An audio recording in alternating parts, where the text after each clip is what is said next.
What's up, folks? How's it going? This is Waj. Hope you guys are all doing well. And today we're going to be taking a look at the Sega Genesis Mini. Now, the original console was very near and dear to my heart, holds a lot of nostalgia. It's pretty much the console that I grew up on.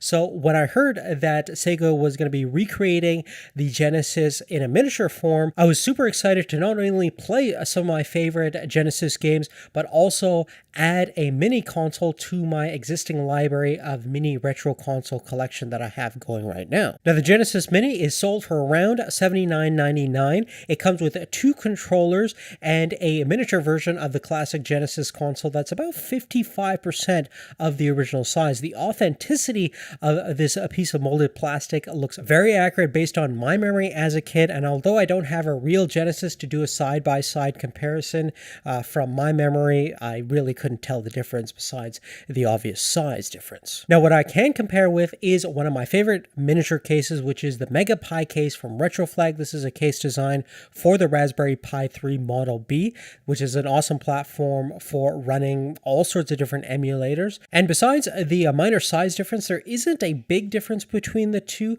Now, the eject button on the actual Mega Pi case actually ejects the cartridge holder at the top of the Mega Drive case, and on the official case it's actually a volume dial for your headphone jack, and the official case also has flaps for the game cartridge opening. Obviously you can't put a real game cartridge in there because the size is wrong, but definitely looks pretty authentic and it feels pretty authentic as well. And we also have the official logos, typefaces on the Sega Mini Genesis console, versus the Retroflag can only emulate those to some extent because they don't want to get sued by Sega for any kind of trademark infringement. Now, the Genesis controller that comes with the mini console is pretty much a one-to-one replica of the original controller, and looking back at it now and having it in the hand, it really feels like something that Batman would use to play his video games on his downtime. And although I really like this controller growing up, I could see why some people have criticized it for being not the best thing out there.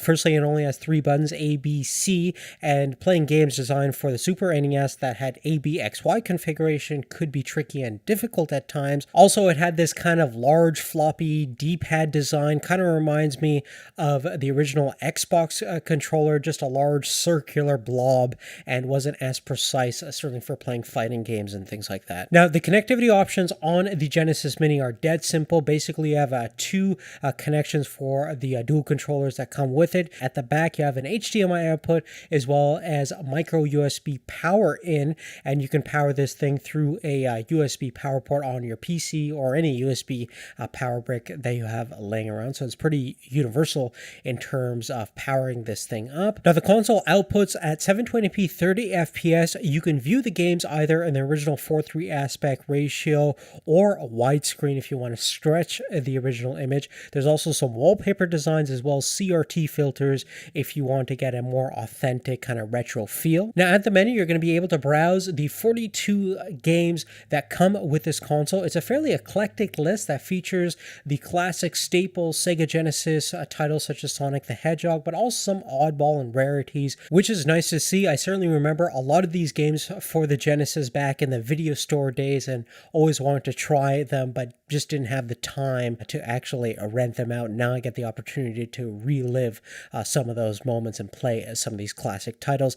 This is definitely a big improvement from what I encountered with the Sony PlayStation Classic console, which barely had any games to begin with. Now, if you listen to the 8-bit style menu music, it's actually new music specifically composed for the Genesis Mini by Yasu Kashiro, who originally composed the theme of Streets of Rage, and that just adds a level of authenticity and detail that we just don't see from other mini classic consoles. Now, navigating to the game that you want to play can be a little bit finicky at times. I did find with even the slightest touch of the directional pad, the selector will jump 2 or 3 game titles selections, so that's definitely a little bit tricky and a little bit glitchy at times. But once you get into the games, you do have a number of different save points. So if you want to save your progress in a particular game, you have multiple ways to do so, which is a nice feature. And coming back back to the gaming titles themselves, as we mentioned before, 42 titles, super eclectic. You have the classic Sonic the Hedgehog series, including the first Sonic the Hedgehog, Sonic the Hedgehog 2,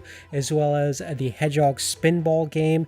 You also have some other classics titles such as Streets of Rage 2, Virtual Fighter 2, Contra, Hardcore, and some of the games that I've always wanted to try but never got the opportunity back in the day was Earthworm Jim, which is kind of frustrating in terms of control-wise, and Echo the Dolphin, which also was the precursor to Echo for the Dreamcast. That is one of my favorite games of all time. And there are some third-party games that were originally designed for arcade and Super Nintendo that were ported over to the Genesis, such as Street Fighter 2 Special Champion Edition. And although you can execute a lot of combinations and functionally it does work, but if you have some muscle memory engraved into you where you're used to the A, B, X, Y buttons, it's kind of hard adapting it to an A, B, C button situation. So that's just more of a bias on my part than anything else, being a Super NES player for Street Fighter specifically. But other than that, I really love the selection of the 42 games that we have over here, and there's tons of obscure games that I'm completely unfamiliar with, and when I have time I'm going to dive into it. But really happy with the selection, and although there will be possibility of hacking this thing in the future, I'm sure there's some stuff in the works right now, and Mod My Classic is a great resource to go to if you are interested in unlocking this thing's true potential in terms of adding different games or putting in another emulator. I honestly don't think that there's any need for it because you do have the Raspberry Pi. It's fairly affordable. You can get authentic looking cases for the Raspberry Pi that'll give you a fairly accurate and high quality retro console look. The cases from Retro Flag are probably the best cases out there, and they're readily available on Amazon.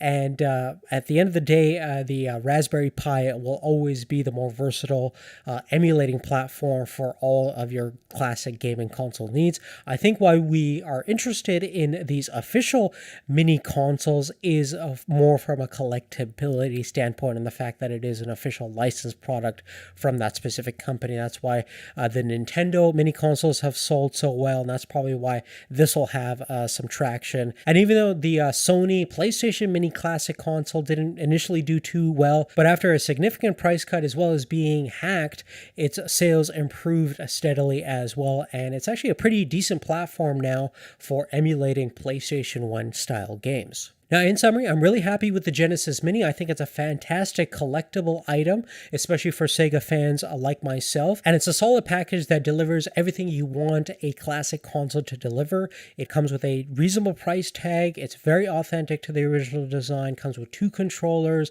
and has an awesome eclectic list of gaming titles that represents its time and era in the gaming world. Now, besides those notions, that's really it. I would love to know what you guys think of these retro consoles. Do you think it's a nostalgic cash grab by big corporations? Do you think that there's any value in these retro consoles from a collectability standpoint? Or do you think everyone should just stick to emulating their favorite retro games on a Raspberry Pi, save their money, and move on from the past? I certainly think that these mini consoles have a place. There's definitely a market for it, and companies like Nintendo, Sony, Commodore 64, as well as Sega have now launched official versions of their classic consoles, and not to mention there's dozens of knockoff versions of these classic consoles, and pretty soon perhaps Nintendo is going to come out with a miniature version of the N64. I'm sure that'll sell pretty well, as well as the GameCube. Sony might come out with a PS2, and then Microsoft might want to get into the game, sell a miniature version of the original Xbox, and sooner or later we're going to have things like a miniature version of the PS4 and Xbox One. For me personally, I think the bucket list retro console for me is an official licensed miniature version of the Sega Dreamcast. That was my favorite console growing up, and that may or may not happen, but I'd be pretty happy and definitely would buy one if it's under $100. But That's just from my standpoint. Love to know what you guys think. Give me a thumbs up if you like this video, and also check out our mini console collection video. We brought that out a few months back. It's almost been a year now, but it covers most of the popular miniature consoles that are out there, as well as some great emulating platforms, including the Raspberry Pi and NVIDIA Shield TV. So check out that video if you haven't done so already. Other than that, we'll see you later, and thanks again for your support. Take care.